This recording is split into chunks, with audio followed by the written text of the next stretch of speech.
Good afternoon, everybody. We're here just in case you think you are not in the right place. This is a training of trainers course, and it's a course that was organized jointly by the association TESOL Italy and the Department of Foreign Languages, Literatures and Culture of the Università Roma Tre. And we are now in the main hall of the department. Before we actually start with Professor Donald Freeman, Professor Catherine Graves, there will be a very short introduction from Elisabetta Bonvino, who is the Vice Director of the department, because we are in a transition phase from one director to another, and Elisabetta has got this role now. And Paola Mirti, who is the current president of TESOL Italy. And you already got a folder, a notepad, a pen, and a badge where you're asked to write your name, and later we will distribute photocopies. Wanted to reassure the people who already asked for a signature sheet and a certificate of attendance. We'll talk about that later. Okay? Thank you.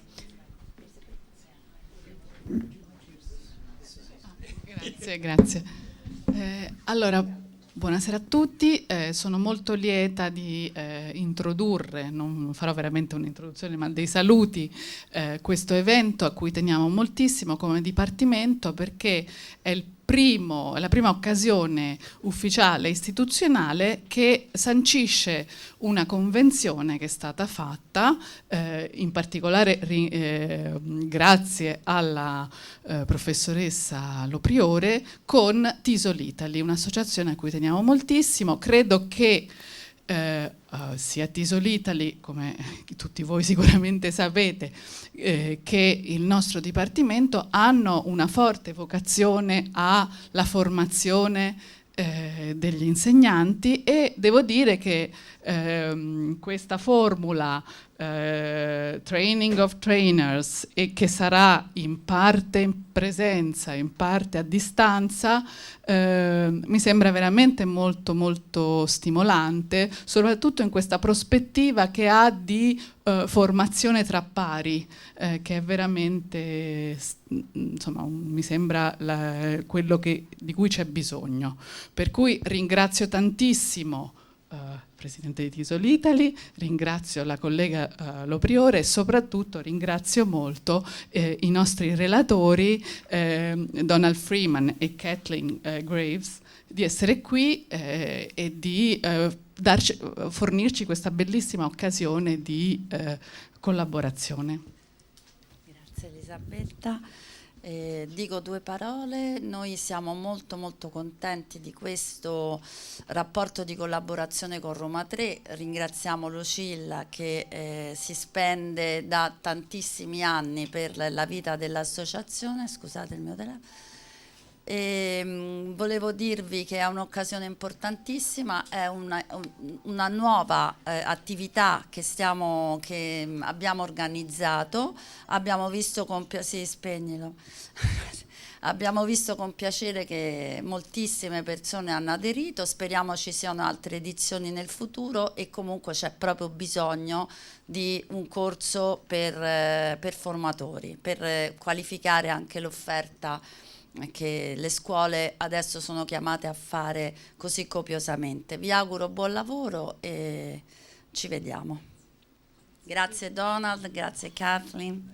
Un'ultima cosa, ci sono molte persone qui, abbiamo superato le 40 persone, e ci sono persone che vengono anche da altri paesi, dalla Grecia per esempio, e ci sono delle persone che vengono da altre città d'Italia, per esempio da Milano. Chi sono le persone? Da Napoli, sì? Cagliari, from Sardinia, Lombardia, Campania, so Marche, so different regions. The whole of Italy is almost the whole of Italy is represented. So this is a very interesting information. Sorry. Thank you, and welcome to everyone. I'm Donald Freeman and Kathleen Graves, and we're going to introduce ourselves in a bit more detail in a bit. But the first thing that would be useful to know is just to orient ourselves. How many of you were able to be at the conference this past weekend? A couple of you, good. So there's some connection between what we will be doing in the course and what we talked about in the conference, but we won't assume that people have that background.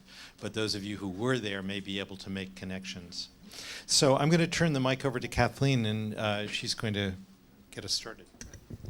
So I realize that normally the presenters or the teachers would introduce themselves, but if you will be patient with us, we actually would like you to be able to learn a little bit about each other as a kind of a warm-up, and then we will happily introduce ourselves.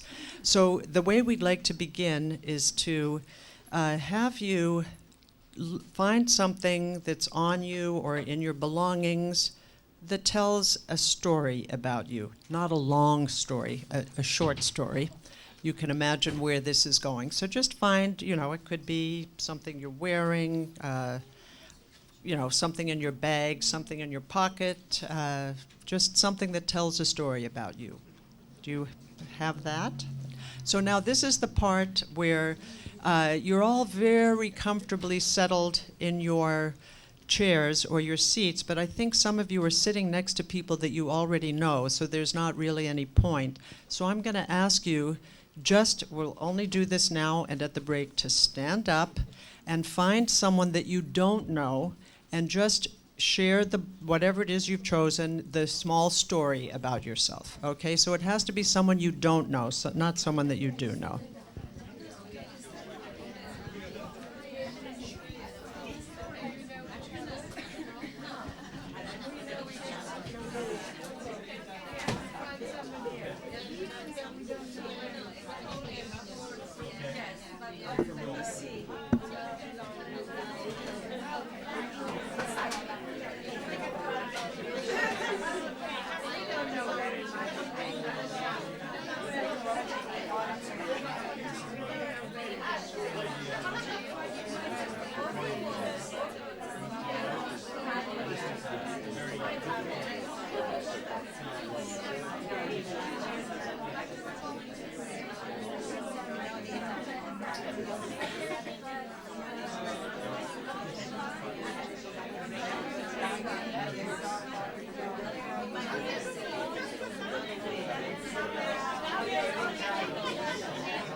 that enough time? Both of you had a chance to share. Okay, she's just finishing. One more minute.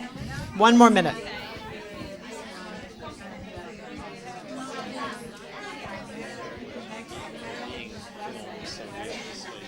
Oh, I didn't realize that.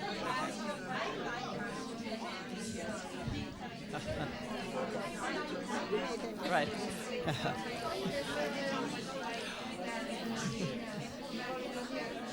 Okay. Actually, it's great to, you walk into a room, it's kind of quiet, it's really nice to hear how lively and everybody's voice is. So we believe me, we're not going to go around and have everybody share their story. We'd be here for 3 hours, but maybe we have just one or two. Does someone want to volunteer someone of a story that they thought was really fun to hear or interesting or surprising? One story? Anybody have their artifact that they want to show? Ah, thank you. Yes. I got it last summer in London, and it's actually my favorite book. So as soon as I saw this bag, I got it, and it was really, really, really loud. A Room of One's Own, Virginia Woolf. And I really like the book because of women and women's situation, women's issues. Right. As artists, but also as women. Right. Amazing how much a bag, the story that a bag, I mean, literally it's a story, but also the story that it has for you and what it means for you. So, I mean, this is just a very small way, but always interesting. And I mean, Donald and I have actually also used it in language classes, which is very topical for what we're talking about, both to help people get to know each other, but also to really help them develop their language. Now, in this case, it's to help you to get to know each other, not the other. So, okay. So Donald is going to go ahead and tell you a little bit about yourselves. Yeah, I wanted to pick up from this. A number of you were able to respond to the survey link that was sent out yesterday. And if you haven't been able to, please do, because that information is useful both to me and Kathleen to know, but also for the doctoral students at the University of Michigan who are working with me on this course and will be part of the online community. So it was conceived as a way to connect you all with them a bit. So if you have gotten to it, thank you. If you have not yet gotten to it, it's a small plea to do so. I'm only going to share two things from it, but I think it's kind of helpful. Sorry. The first is just to get a sense of educational institutions. So this was 35 people responding out of a little more than 40 who I think have enrolled. And you can see that most of you are in high schools now, and then a smattering of other schools. But I think that helps us to get a sense of the institutional settings that most people may be referring to as they're thinking about and doing the work in the course. And we asked a number of other questions which have narrative answers, and so I'm not going to take you through those because that would be very long and I'm not sure very productive at this point. But the other thing that I think is relevant is because this course is a blended course, interested to know how many folks have had experience working in online environments. And that was interesting to see that a lot of the 35 people who responded, almost 89%, have done some kind of online work. So here's what this does not mean. This does not mean, if you have not done an online course, that you should be worried. That's a double negative. What it means is there's a lot of help in the room. There are a lot of people who've done this before. And so it is a kind of a different environment to be working in. And so it's heartening to know that the majority of people have already kind of lived in that environment a bit beforehand. And those of you for whom it's the first time, welcome, and we'll all be working together on that aspect of the blended design. So I'll come back to all of this and how the course is going to function, but I'm actually saving that toward the end. And we're going to begin by working with what is important today in this topic of moving from being a teacher to also playing the role as a trainer. And I realize some of you already maybe are in that role as a trainer. If you already do training work in your kind of as part of your day job, your regular job. Could you just give us a show of hands? Great. So about half the people here, a little bit more, do that in some way. So what today is about is, I think I could best describe it in terms of my own experience, and I think Kathleen maybe can as well. And this is something that I talked about a little bit at the conference, and it's what you might refer to as either the bagel or the donut problem, which is that. And what I explained when I was talking about this at the conference was the notion of being a fraud and being hired based on something that people couldn't really define. So in 1974, I was hired as a secondary school French teacher, and I told folks I was hired in August, which means poor planning usually on the administrative side of things. They figure out they need another teacher, or they figure out that someone has gotten sick or had a baby or something, and we need to hire someone. So I was hired really straight out of university with no training as a teacher. And I remember going through the process of the interviews, and in that process, the principal, the high school principal, interviewing me, looked at my academic record, my transcript, and he said, "Oh, I can see you've studied literature and French literature in university. Oh, and I see on your curriculum vitae that you spent some time in France. We're good to go. You're hired." Nothing about whether I knew anything about how to teach. And that's the center of the donut. So really what that first experience made me think is that all the external stuff, studying French literature, living in France, he assumed I spoke French, really didn't penetrate the core of what I needed to know as a teacher to be able to teach French. So fast forward just a bit, 1980, I was living in Japan and working at a training institute in Japan, and began to be invited to travel to other schools and universities to give workshops. And people would say things that sounded very much like that high school principal interview, but it was a little different. They would say, "Oh, you're a good teacher. Why don't you come and give a workshop on what you know how to do?" So I went along. You can tell it doesn't bother me to be a total fraud in some senses. And so I went along, and again, I felt nobody really knew anything about what I needed to know at the center to be able to teach other teachers. They just assumed because I could do it, I could teach other people. In the same way that they assumed just because I could speak the language, I could teach the language. So this process of moving from being a teacher to being a trainer, particularly for those of us in language, is an interesting process, because what it involves essentially is defining this center here, both what you know in order to teach a language and then what you need to know in order to teach other people about that. So it's really a double or an overlapping process that we're going to get started on today and then continue in the online environment through some of the work that we're going to do. And I think, Kathleen, your story might be different or similar. My story is similar, although I was even more of a fraud than Donald because, and by the way, you should know that Donald and I are not only colleagues, but we are married to each other, so we're spouses. And I said at the conference, if we start to argue, we've been doing it for 37 years, but I promise we won't argue today. But, so Donald was hired as a French teacher in high school, having studied French language and literature. Well, I was hired as an English teacher in Taiwan. I was actually there studying Chinese, but they had a program, and I was even more of a fraud because I had never thought about English. He at least had thought about French and, had some idea. And I remember just thinking, don't ask me any questions, I won't be able to answer them. So I think that there is often that feeling, especially for someone who is a native speaker, being hired just on the basis of that, and then really being completely unprepared to teach. Being a teacher trainer was interesting.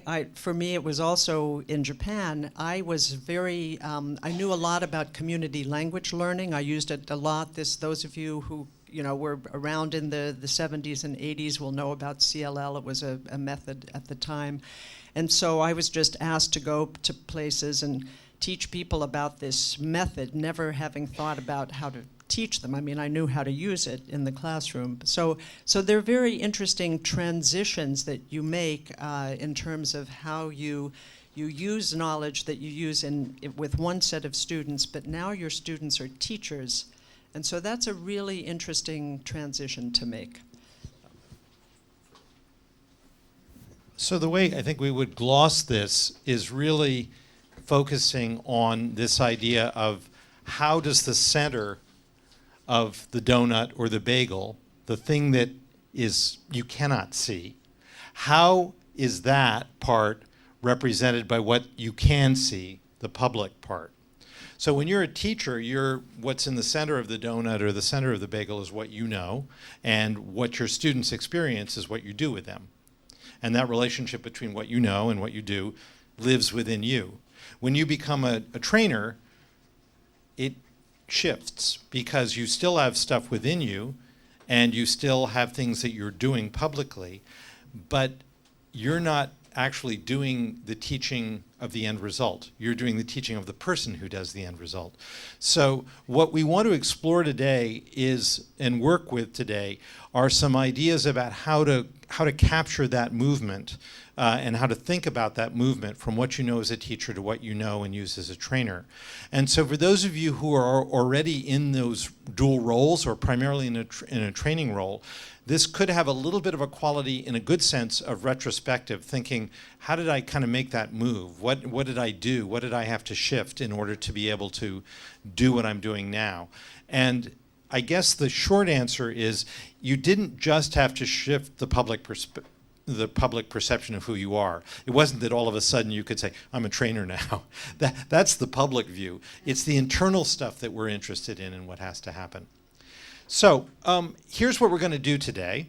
And let me say two things kind of related to how I want to work in the course. I think we want to work today and throughout the course. The first is these slides will all be up on Moodle, so please write whatever you're interested in, but nothing is lost. It will all be there, okay? So I'd rather have you not worry about having to write things down, but if something strikes you, write it, but otherwise they will be there. The second thing I want to say has to do with how we work together and what languages we use. A number of years ago, Lucila's not in the room at the moment, but I can't remember. I think it was in the early 1990s or so. I was here at La Sapienza working with a group of people in the CIS, in the new design of the CIS. And they were teachers who were to be accogliente. They were supposed to be the teachers who would host student teachers.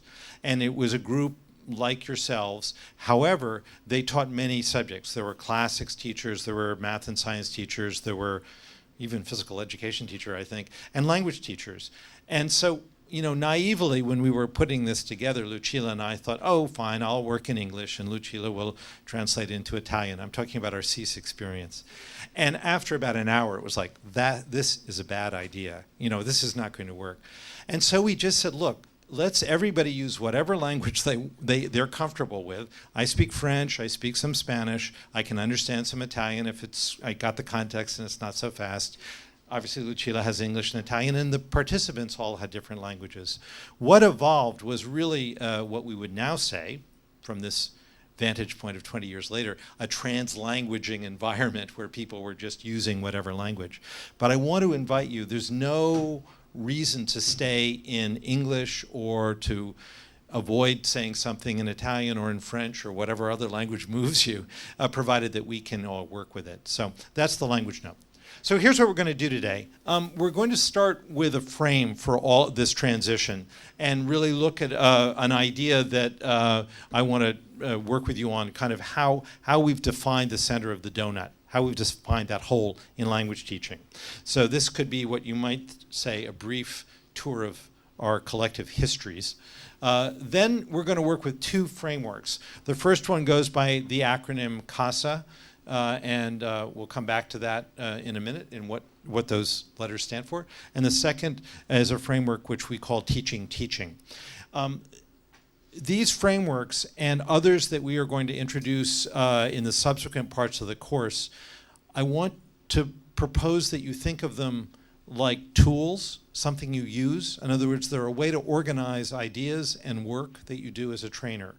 So they're not kind of stuff out there, but over time we really want them to become part of how you operate.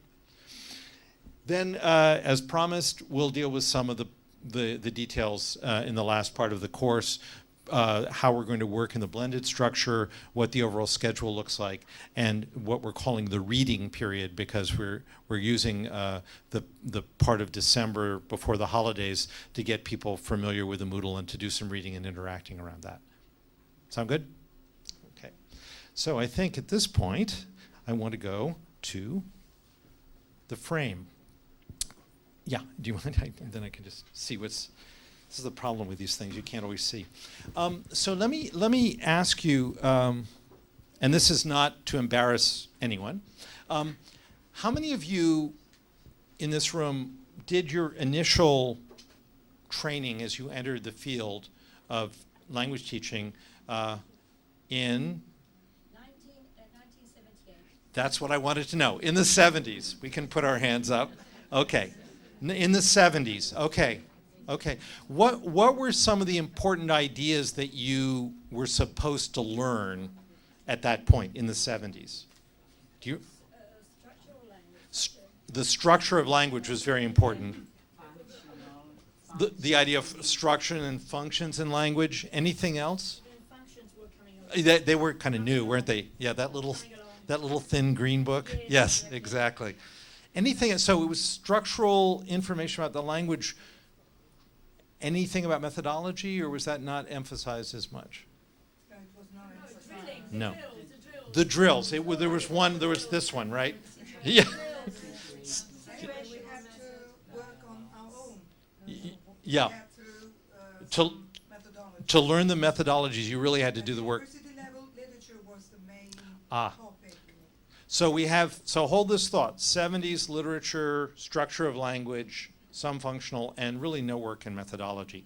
A little. A little. Not at all. Not No, I did. I began teaching with International House of London. So I've been 10 years doing training with them, and you had to do 1 month first training, both studying and practical. Before Right. you had the contract with International House, and we had every year one inspector from International House coming in. Come to see how you were teaching. Yeah. Report every year. Yeah. So I had a good the rest of you, listen, where did she say she did her methodology training? Was it at the university? No. It was outside the university. So there are two big thoughts here for the 70s. One was that it was literature and structure of language, and the other was that methodology, particularly in English language teaching, did exist, but it was not in what we might call the core institutions, as we would recognize them in the larger sort of socioeconomic structure or educational structure. Let's go to the 90s. No, 70s, 80s. Who did their training in the 80s? And anything different from what you heard the folks in the 70s? Was it the same, or was there something? Sorry? It was already beginning, the communicative methodology was being emphasized. Error analysis. So what learners were doing became important. Right. So there was a methodology that was being promulgated, and it was communicative, and you were also expected to learn how to think about what learners produced. And for the integration for VOEs. And the skills being put together, that they were not be told, right. We were asked The four to produce, lessons around, units with all the Right. skills together. Right. putting together, So the 80s, we are hearing, had a methodology that was really being pushed. It involved integrating skills, and it involved to some degree focusing or learning how to focus on learners. Did you take any coursework in second language acquisition at that point? Was that being talked about or not so much? Yes, it was. Was that in the 80s or yeah, in the 80s? Early 80s second language acquisition. So English yeah. as a second language. Yeah, yeah. Okay, let's fast forward to the 90s. Not so fast. Yeah. Still not at university. Still not at university. Which the In the 80s. in the 80s. It was Nothing. still outside the university. It was in Magister. I was here. I was Yeah. in Magister. Right. Right. It was here with linguistics. So it moved from literature to linguistics. Social linguistics, psycholinguistics, we were doing Right. a bit of that. I Oh, know because I was all right. here. Interesting. So at the university, psycholinguistics was also there. So 70s was primarily literature and linguistic and structure of language. Methodology, we had said, was kind of, it happened outside the university in some ways, and it was more pluralistic. It was kind of, it wasn't a way to do things. Whereas as we moved into the 80s, we began to have this more established communicative approach, and we had work that teachers were supposed to do within it, like plan lessons using skills and so on. And you said psycholinguistics was possibly part of the university and second language acquisition. 90s. Who was in the 90s? Jeez. Okay. No. The little ones are after we get over 2000. Okay. Anything different in the 90s from what you've heard that seemed to have come on the scene? Or was it largely the same? A common European framework had become. So we had a language policy that was kind of part of the mix. Right. What about, were you studying those in the 90s? Did you study regularly things about learners through language acquisition, second language acquisition? Was that in the mix or not so much? We studied Yeah. literature, main literature university, and then you had to go back to university again to do the famous CIS. Yes, right. But everything after the studies. So that was after your initial study, yeah. But again, can I ask, was there any stuff on learners? Were you going to say something? You could do the CELSA, so Cambridge was introducing. Right, the informal one. Right. Cambridge. Right. So again, we have, this is unique to ELT, the stream of training that exists outside the formal structures of the university. One last time, so in the 2000s, anything new? Who did their training in the 2000s? Anything different from what you're hearing here? Yeah. Not so much, probably. Yeah. Maybe the mainstream education, no real attempts of focusing our attention as a trainers on second language acquisition process. So you're saying your coursework was more about mainstream education? Yeah. Okay. Universities, Right. it's, Did you, those in the 2000s or actually in the 2010s, anybody in the 2010s? Yeah. Yeah. Did anybody have experience with action research as part of their work at that point? something about the portfolio. Portfolios began to show up, performance yet? Sorry? And action research?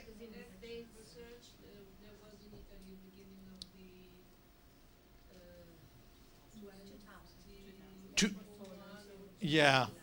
Okay. Right. So there was, yeah. Right. So if you listen to this, you could say, first of all, we're a field in ELT that really cannot agree on what our knowledge base is. You know, it has evolved, it's changed, but it doesn't seem to have changed in any particularly ordered fashion. If you think about the knowledge base in other disciplines, it usually grows in a way that you can understand and recognize. But this seems to be more driven by institutional processes, like universities versus other forms of training. It's also more driven by external transnational policies, like the Common European Framework.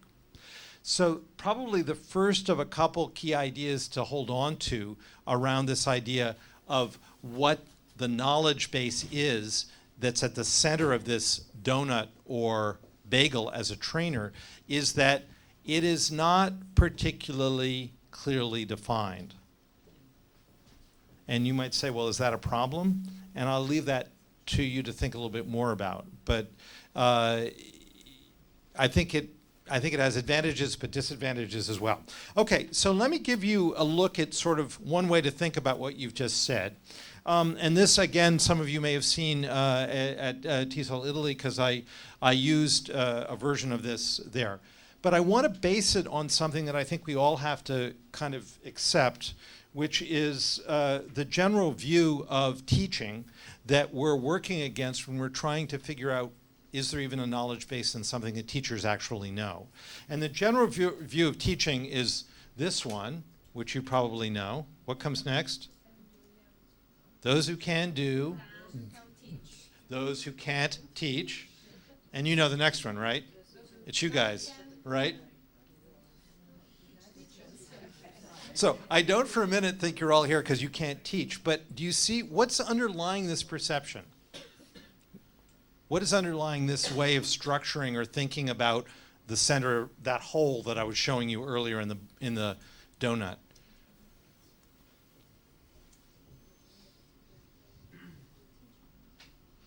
So that you don't need to have a particular training to be a teacher. you really don't. Any Right. Right. And part of that has to do with the fact that there's a social perception that because you've been a student, you know how to teach. You know, and we know that because you've been sick on occasion, you're a very good doctor, right? Or because you might have broken the law by speeding or parking in the wrong place, you're probably an excellent lawyer. I mean, I'm being a little facetious, but it's interesting that exactly what you say, that this notion that because we've been socialized in schools, we all know what teaching is. And so when we look at this and we take the bottom two lines off, that's what we've got. When we add this, there is the sense in which when people, yes, that's okay. When people become teacher trainers or educators, they're actually leaving behind any knowledge that they actually had about how to teach. And obviously that's not the case. You can't get rid of it, it's in you. But what we're interested in, particularly in this session, and as we go into the course, is how do you use that knowledge to do this work that you do as a trainer? Because it's not different, but it is in certain important ways. So thinking about how it's similar and how it's different is really the core. Underlying our views of how the knowledge base has evolved is this, that actually teaching does depend on what's at the center of the donut. It does depend on that hole and understanding what's in that hole. And so when we went through the 70s, the 80s, the 90s, the 2000s, and so on, what we were looking at is really how we constructed or viewed this idea of what teachers needed to know. And the way we started with this, well, sorry, before we get to that, is this one, which you may recognize, which goes back to your point about if you've been a student, you can teach. If you speak a language, you can teach it. What's interesting is that this view survived when we weren't as concerned with language education in the public sector. When language education was primarily, English language education was a function of the private sector, then what you were marketing was this whole sense of someone who was a native, which we can't really define linguistically, had a beautiful American accent, as I do, and had rich experience and a sense of humor, and was also probably white. You know, I mean, really, and probably male in many environments. So I ask you to hold that is, we got two problems with the center of the donut. The first is that the public perception, those who can do and those who can't teach. And the second in our work as language teachers is, well, all you have to do is know the language and you can teach it. So that view had to change when it was replaced by these kind of images. In other words, by teachers working in the public sector, because all of a sudden that notion that it was a gift to know the language and a gift of birth that made you able to teach it just didn't work anymore. So you all are part of, I think, what has been a slow but very substantial movement in how we think about what teachers need to know to teach language. And it has moved from that idea of being a native speaker to being something much more complex. So how has it moved exactly? It started, if we want to mark it this way, in the way you all were just saying, disciplinary knowledge. It was about literature. It was about linguistics. It was about, in some countries, as I was saying over the weekend, there was the notion of pedagogics. I was doing work in South Africa in the 90s at the fall of apartheid, and universities were still teaching fundamental pedagogics to teachers, whatever that was supposed to mean. It was sort of psychology and methodology mixed together. But that was what it was defined as what teachers needed to know. Now, we realized, I think, in language teaching, and there are interesting reasons for it, that you also needed some of this. You needed to have some knowledge of how to teach. And that's really what groups like International House pioneered in the field of ELT and expanded the idea that, well, if universities aren't doing it, we'll do it. So methodology did not originate in higher education. It originated outside of education. Higher education, rather. So this we could largely say, as we were hearing, was something that really became a concern in the 80s and 90s. And communicative language teaching was an example of really saying there is a form of teaching knowledge you need to have. You need to know how to do this. In the 90s, generally, what began to happen was that researchers in looking at teacher knowledge said, you know, it isn't just enough to know how to teach it, you need to know how to teach it to particular groups of people. So in our field, young learners is a perfect example of this, right? Where you saw this burgeoning, you could get a certificate in teaching young learners, right? It became something that became very, very popular at the end of the 90s and continues to be. Now, some people would say, well, that's simply because there are a lot of young learners out there. But I'd suggest no, that it's also trying to differentiate and say, it isn't just a matter of methodology, it's also it's a matter of who you're teaching that to. So it's the content and how it's taught put together for a particular group of students or age of students. Yeah, yeah. In the 90s, I think quite a few remember, in the 90s, the publishing house like Oxford University Press and Cambridge came out with many, many new textbooks, Yep. which were aimed to, you say, language learners or Right. teenager or Right. adult courses. Yep. And so this was, I mean, not personally, but it was very useful to whole generations of teachers Right. who didn't know how to, you know, How to adjust to different age groups. Yeah. The listening comprehension to, Right. There were all the steps for Right. teaching, Right. step by step, the minutes, within 20 minutes, half an hour, you know, Yeah. that was, I know. So that think was about- 90s, yeah, not before the 90s. Right. And think about those teacher guides that broke it down.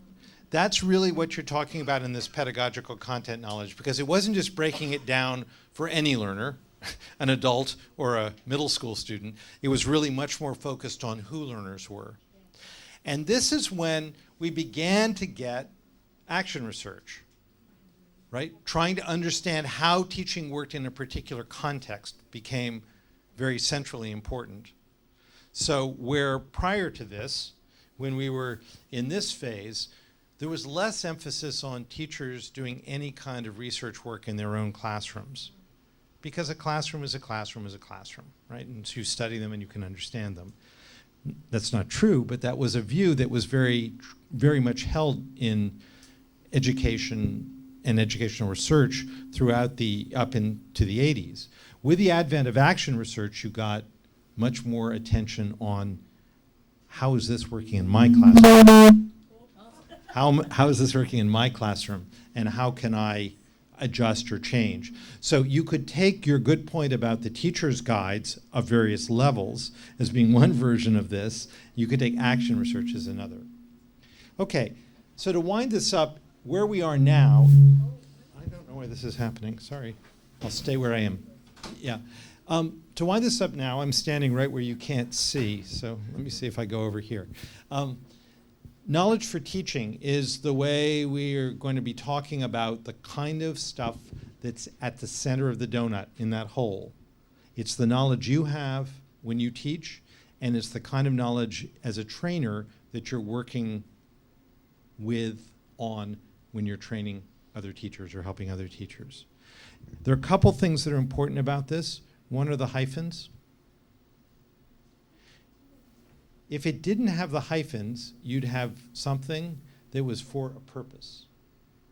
And with the hyphens, it's saying it's actually not something for a purpose, it's a thing unto itself. So the use of the hyphens here is actually very important because it's distinguishing between, well, I know this for teaching, I know this for mathematics, I know this for literature, to say, no, it's a kind of knowledge that's just within teaching. Okay, so I want to just end this little brief history by pointing out something that happened. One thing is, knowledge didn't go away. Disciplinary knowledge is still there. The second thing is pedagogy. Methodology didn't go away. But look what it did. It went from being an adjective to being part of the gerund at the end of knowledge for teaching. So it became part of the process, not something describing the process. Does that make sense? I mean, back here, oh, that's knowledge, sorry. Here, in these two things, it's an adjective that's describing a kind of knowledge, right? There's methodological knowledge. Okay, well, it's hard on everyone to listen to it. So here it's an adjective, but here it's incorporated into the knowledge itself. Last point is, look what happened to content. The stuff, the actual stuff you're teaching. It went from being content to actually being the work itself. So a couple ideas to take from this 10 minutes of history of methodology, which is probably more than enough. One is that the pieces have been the same, they haven't changed, but the way that they have recombined themselves is what's changed. So that is partly why teachers of my knowledge generation, the disciplinary knowledge folks, can talk to the youngsters who are of the latest knowledge generation who are learning to teach in different ways, because the pieces are still there, but they are assembled differently.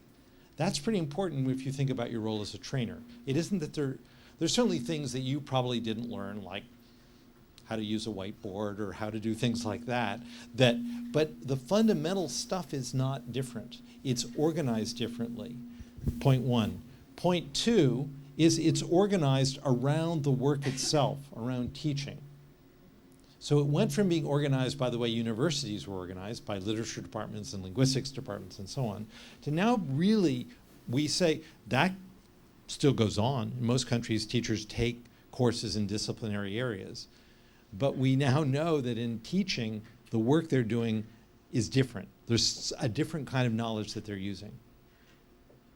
May I add something? Maybe moreover, more than that, what you're saying, that is, today, it is in a continuous movement. Yes, yes, You yes. have to be able to change your approach according Right. to... And that's recognized. Even though a university may or may not be doing a good job by still doing a lot of this, they're still recognizing that this is going on. Otherwise, you wouldn't have any reforms, as good or bad or otherwise as they are. In ancient times, we had something, the truth, that had to be applied. Now Yep. we have... Exactly. change. So that sense of it being relative and changing and applied and dynamic is exactly why, we have ing here. It's ongoing. So the final way I just want to put this together, well, I just said that, so we did that, but is just looking at the how this plays out with WH words. That really, those of us who got started with being focused on literature and linguistics and so on, thank heavens we had something to teach. There was a what, right?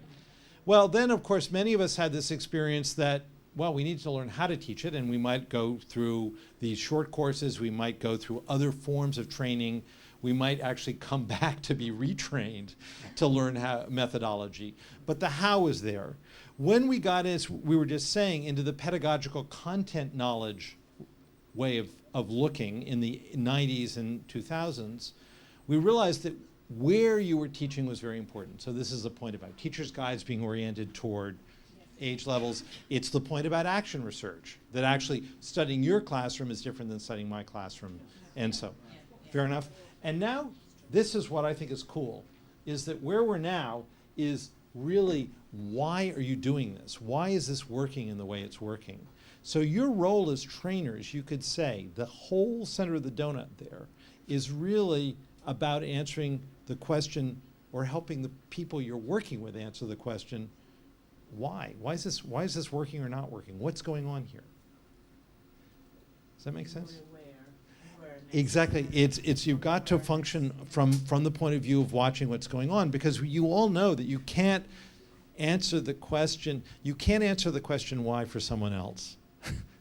Right? If I'm working with you or you're working with me as a trainer and I'm a teacher, you can tell me why you think something happened in my teaching, but until I can say why, it's not the same thing. So what I wanted to do by introducing this frame was to kind of put the work of the course in a much bigger picture. We're not going to do any more of this. You can say thank heavens through this. There will be a reference reading if you want to kind of look at this and think more about it on Moodle. It's not going to be one of the ones we're going to actually focus on in the December reading period. But I think it's important to be able to articulate a little bit of the history of how we got to where we're at right now. And the fact that the dynamism isn't a bad thing. In fact, it's part of what's going on. The difference of the dynamism for a teacher of another content area, like math or like classics, is that this stuff is still really, you can hold on to it. You know what I mean? Classics isn't changing very fast. Math isn't changing very fast. Unfortunately, what we got is it's like quicksilver. It's like mercury. So you kind of go like, what have I got? You know, what am I holding on to? So I guess the good news is that's what we signed up for, and that's what we've got. But I think it's useful when you're thinking about talking to colleagues about training or whatever, to say, yes, but in language, we actually have something else going on here, which is the center of our donut, of our bagel, is much harder to pin down.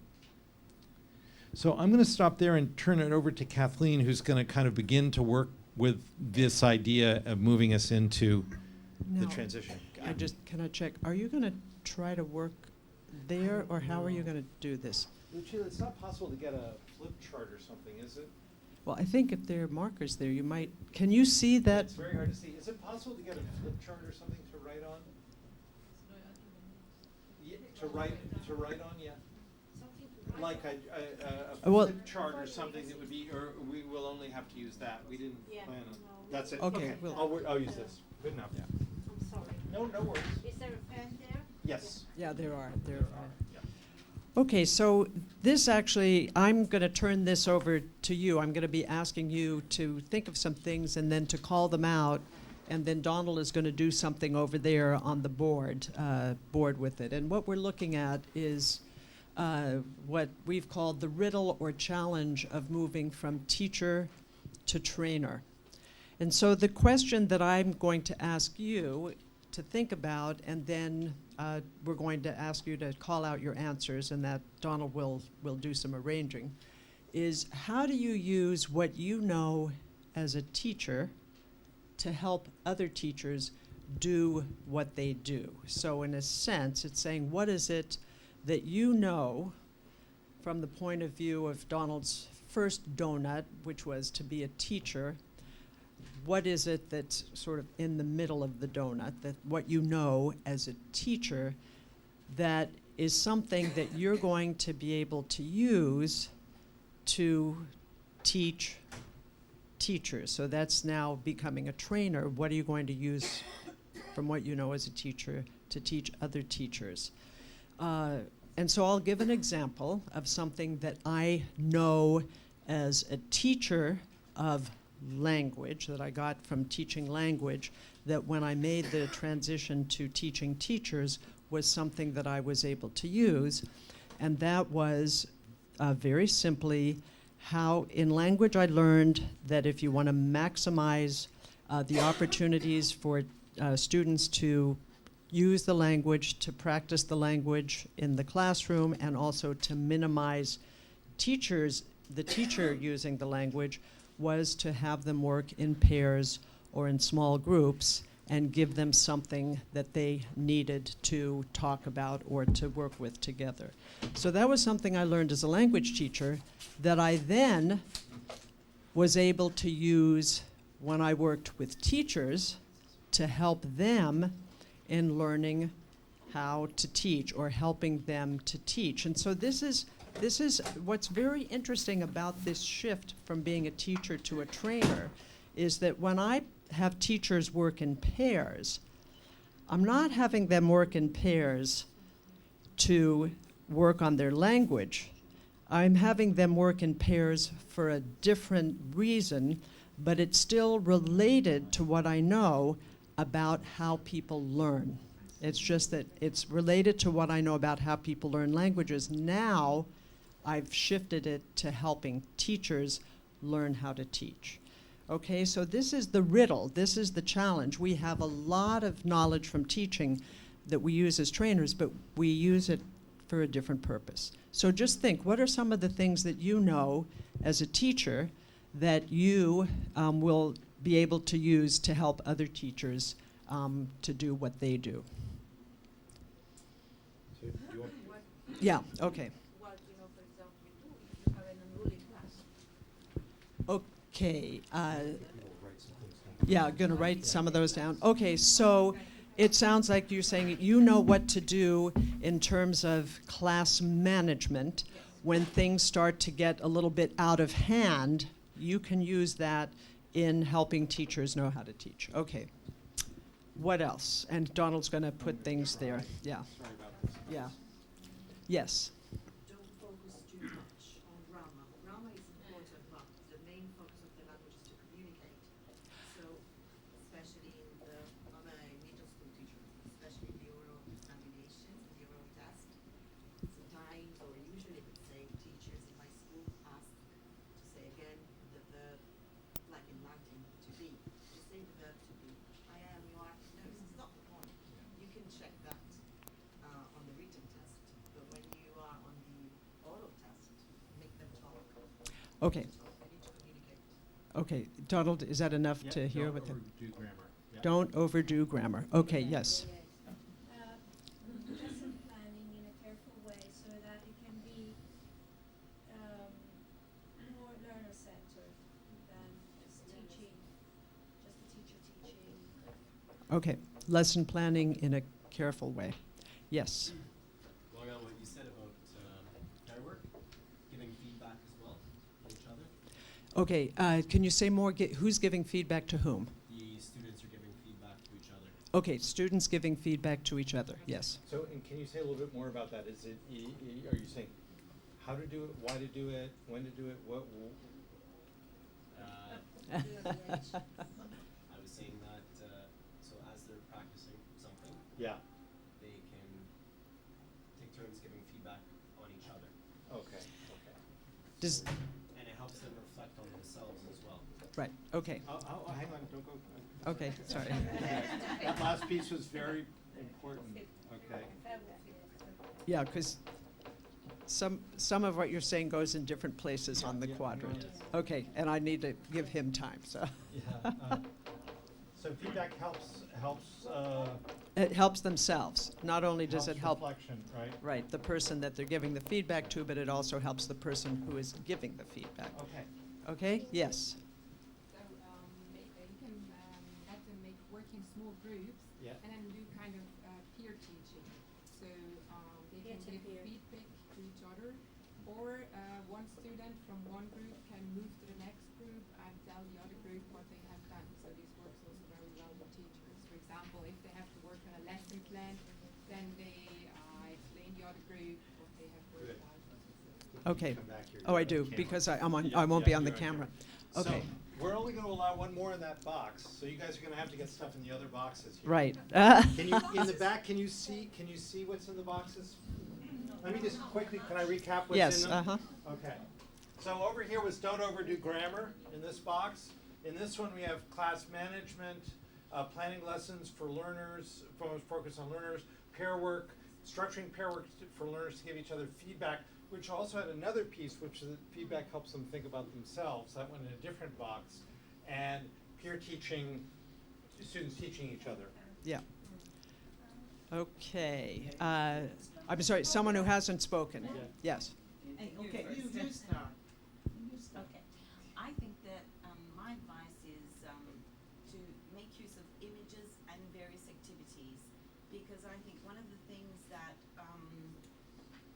that's important is to keep their attention and their motivation high, and it's not easy with different classes, because especially if you're the same teacher for over a period like 3 or 4 years, they need to see you change.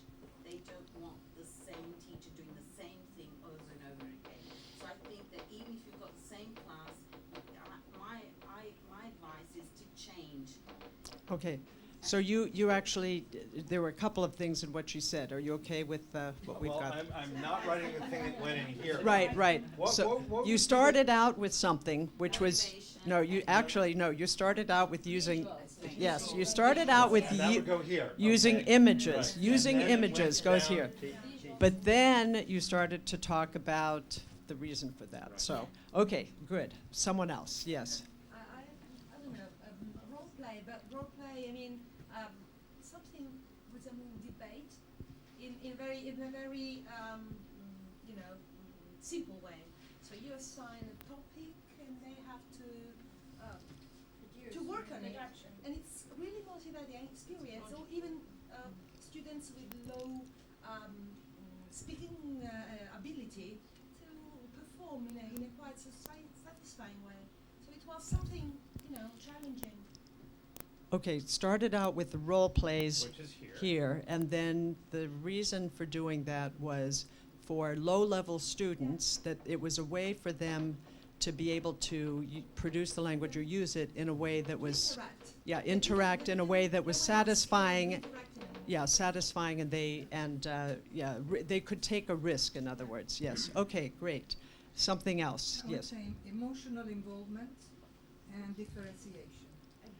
That are very important. And what do those mean? Yeah, you have to unpack those. It means it's a very comprehensive term. Emotional Yeah. involvement means you have to know well the students you have in front of you and learn how to involve them. Okay. And differentiate, because maybe one may be involved with something connected with music and something connected, the other one with another topic, another subject. So you can differentiate and keep them Right. with Okay. you. Okay, what? You can't say, I'm really sorry. I feel like Yeah, we're- right.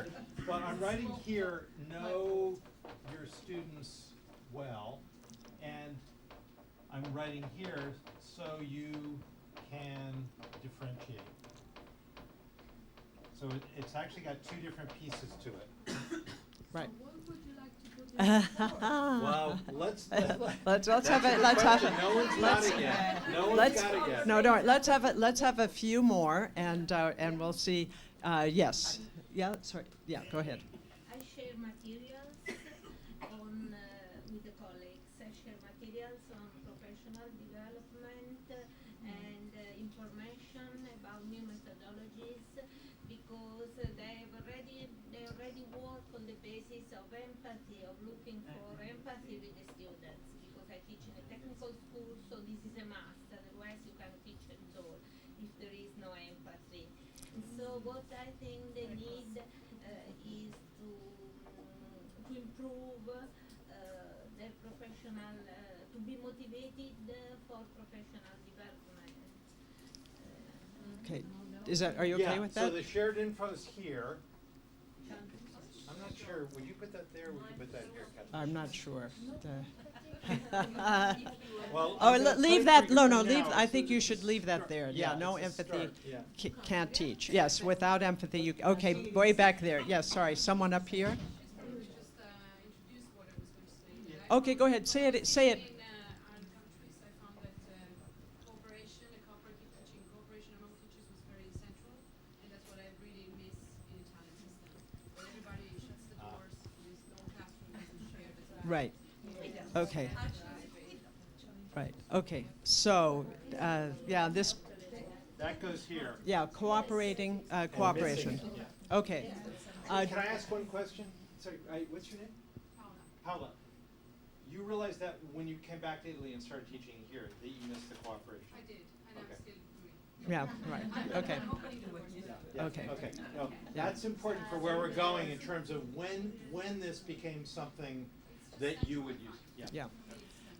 Any more, or we have enough? I want to see if we can get any more up here and any more here. Okay, so can you, let's read them. Over in the top corner there, we've got Don't don't overdo grammar, getting to know your students well, And information shared about professional development. and sharing information about professional development. And then in the quadrant over here, Well, The- let's do that. This one is all, this is class management, planning lessons, pair work feedback, peer teach each other. Yeah, correct? and then the one there that Donald's pointing to, feedback helps reflection on yourself. when you're giving, that was when you're giving feedback to someone else, it helps you think To about learn what about you're doing yourself. Students need to see you as a change. teacher. Engage low-level students, thinking about how you can help them to not to take risks. Yeah, okay, go ahead. And then the last one is and then differentiate. Yeah, it goes Yeah, with that this was that information. you're sharing the so that you can differentiate. So And then yeah, Just I want to ask about this one. Students need to see you change. that was over here. Yep, that was you? Was that you? Okay, let me ask you, when did you figure that out? Well, because I'm a very restless person, Mhm. so I always like to experiment. I like to try new things, but I've been teaching at the same school for so many years, and so since I can't change my school, I can't change my students, I can't change. Myself change. I like to change things. I do different things every. I try, not I do. I try to do different things, whatever comes to my head. And generally, it's the students that I always tell them, you inspire me, because they talk about something and all of a sudden it goes click, and I think, okay, well, let's do this. And I don't because I have students for like 3, 5, some for 3 years, some Right. for 5 years, depending on the classes. So obviously, at the beginning, I try to do different things. I don't like to them Doing the same over and over thing. again, yeah. So Paula said that it was coming back that made you realize that you missed the cooperation. What was the point that made you realize that students were going, whoa, it's good? Well, because when you don't see them really interested in what they're doing, motivated, they're just doing English because they sort of like have to do it. And so something changed when you started to spice it up. Yeah. Good enough, okay. Don't go away. I'm not going away. I want you to keep, no, don't do that yet. Keep going, Okay. yes. Okay. Okay, so this was, saw students saw you and reacted and positively. Okay, fair enough. Yes. Okay, I think Donald's intent, he wants every inch filled. So, no, I'm kidding. Yeah, go ahead, go ahead, Figure out yeah. why they are, yes. Yeah. I wanted to focus the attention on even technique. I would Yeah. use speaking techniques, Uh-huh. so very specific techniques. And that would go, Which involve, they involve a different classroom arrangement. uh-huh. So dream perspective, we would say. So what they generally use, and they found it very useful even for peer-to-peer learning, Mm-hmm. is, for example, dyadic circle. Mm-hmm. So where students are encircled basically, and or even two lines, and they actually do the lesson rather than the teacher. So when did you realize you needed to change the way the classroom was set up for this to really work well? I mean, did you start doing it another way and then realize, ooh, I have to do this differently? Well, actually, I think generally we as teachers tend to have to talk to the students in Yeah. one way. Yeah. Say.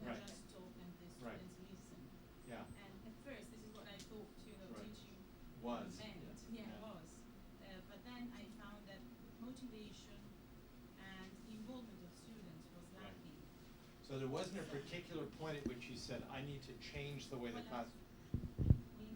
Yeah, the way the classroom was set up, because you said physically rearrange. And you see that the students are not really learning, participating in the lesson. So that was, yeah. It's a bit linked to what the other college said, changing Uh-huh. the classroom environment. When you see it isn't working, so it's actually kind of related to your point. Okay, so let me, do you mind? No. Is it okay? So what do these things have in common? If you had to describe these things, what are, from a teacher's point of view, what are these things? We had don't overdo grammar, know your students well, here's information on professional development that we can share. What's that stuff? What's that got in common? Or contrasted over here to managing the class, planning lessons, doing pair work for feedback, what everybody wanted to talk about, which was this one right here. So let's call this B here and call this A. What is B? It's organization. It's classroom. Well, it's not all. It is related to classroom management. Much of it is. It's organization. It's what teachers love to talk about, how to do things, right? Now, what's A then? What to do. So it's kind of what you need to know. Yeah, you need you need to know your students, right? I mean, if you take your example, Mary? Yeah. If you take Mary's example, if I were substituting for you, I wouldn't know your students well enough to know whether they were disengaged because of what I was doing or because they'd done it before. I wouldn't have any of that history. But you know that history, which then allows you, okay. So we have A being really kind of, we could say what?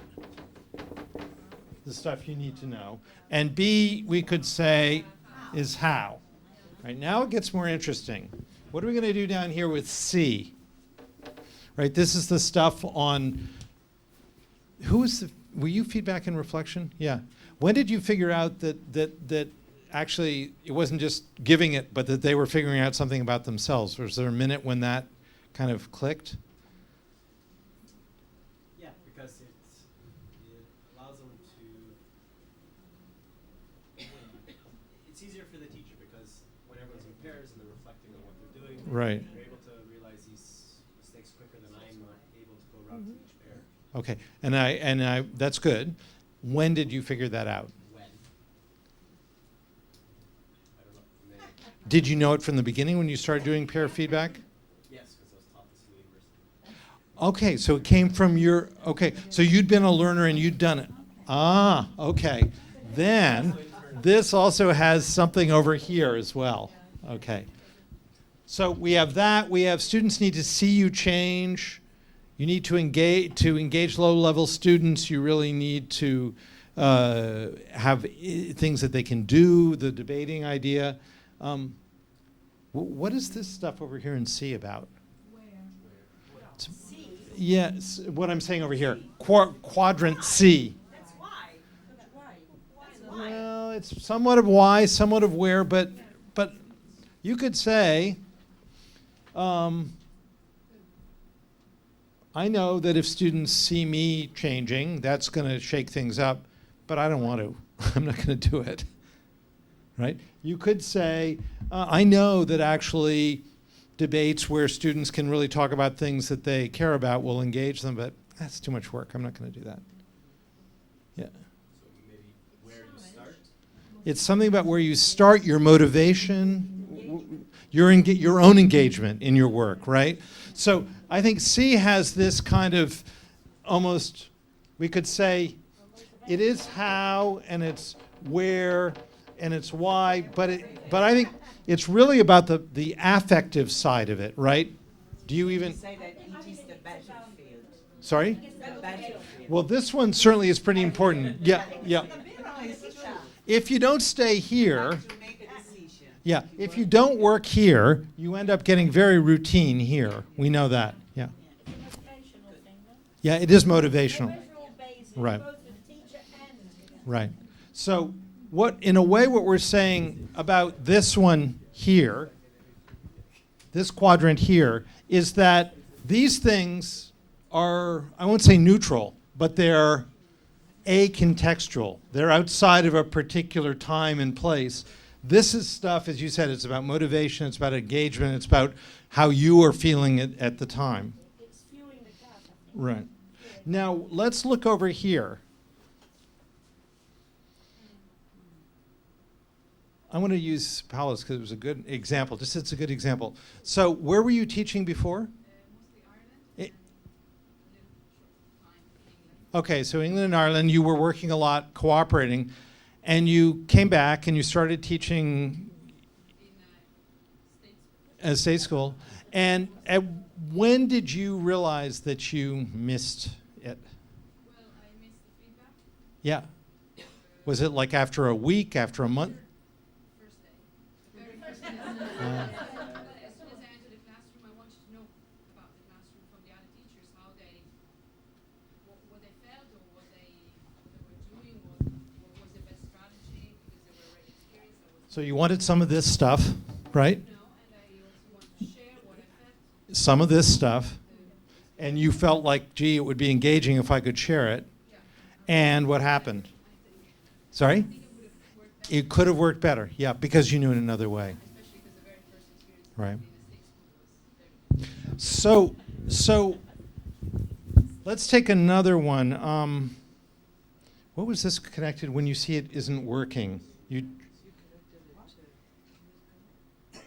I think was that. You have to change when you see what you do. Yes. Okay. Yeah. So someone said you got to change when you see. Do you have to change when you see it's not working? Otherwise, useless, pointless. Otherwise, it's fine. So when did you realize that it would be pretty dull and even painful to just keep doing the same thing when it wasn't working? What do you remember a point when that you figured that out? Yeah, the first time I had a class that did not care absolutely about what I was trying to. And at that point, you said it's me or them, and I better. Totally changed. Yeah, right. So you said the first time when you had a class, you said the first day when you walked in, yeah? I just want to say that actually I insisted for at least 3-4 months because I was sure that I was right. Well, you were right. We know. And so what happened? What happened when you?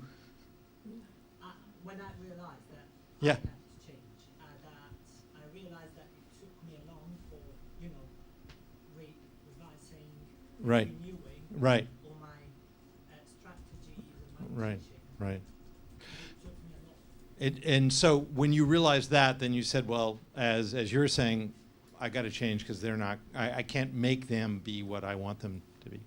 So these three things. I'm sorry. Your name is Alessandro, Paula's, and Miriam's. Yes, that's right. Miriam's comments. They all use this, or I kind of got them to use by framing it, this verb realize. Right? I realized. So let's, for right now, we're going to do more with this, but right now let's just call this the quadrant which has to do with realizing. And two things. We're actually gonna, I think this is a good time to take a break, and then we're gonna come back and do more work with this. But you said really, literally when you walked in, right? You said the first time you hit a class, you didn't do a whole. The first time I had a class like that. Yeah, like that. No, I'm sorry. Yes. Yeah. Every class is Right. Okay. So that's important. That's like Paula's point, right? You had a contrasting experience, and you, Alessandro, had a way of doing it before that worked, and it didn't work. So this fourth quadrant, realizing, seems to depend on a way you used to do it, and then realizing you can't do it that way anymore, it's not working anymore, whatever. So let's hold that thought. Let's take, is it okay to take a break? Because this is, I think, a good place to do it, and we need to set up. Yeah. Yes, you can, and the wonderful coffee machine downstairs. So we're going to continue with this, but let me go over to, yeah. 1 minute. Yeah. I think a piece of advice, when they speak, it would be good to give them the microphone because it's inaudible what they say. Okay, so since we've got that. Okay, first of all, this is the attendance sheet. Can you please sign for today. I'm going to leave it here. Second, toilet is out in the corridor to the left. Third, if you want coffee, bickies, and whatever, it's on the ground floor. There is a machine. It's 50 euros. Coffee is very good. 50 cents. 50 cents. It is interesting because while I was saying it, I was thinking of the little coins. 50 cents. And so downstairs you can have coffee, cappuccino, whatever. And if you've got, I hope everybody got the badge with the name, and the folder, and the notepad, and then we're going to distribute some general photocopies for the course so that all of you who didn't get it before can get it, and later on we're going to have, and maybe later, Donald, we should give some background information. No, okay, so the only question is, what about, Paula, did you want to register people for the Moodle, or has that been done? Well, hold on. Register people from the Moodle. Daniela has already registered, but there are new people who came in. Okay, there are a few more, 3 or 4 people. And no, there is one important thing. Someone told me that the message I sent last night saying it was a message where there was a link to a survey. Now, how many people never got it? Can you let me know, please, so that we can... And you may put an asterisk next to your name. I'm sorry. I sent a message with a link to a survey. If you didn't get it, please put an asterisk next to your name. And I think that's all. Thank you. Let us begin.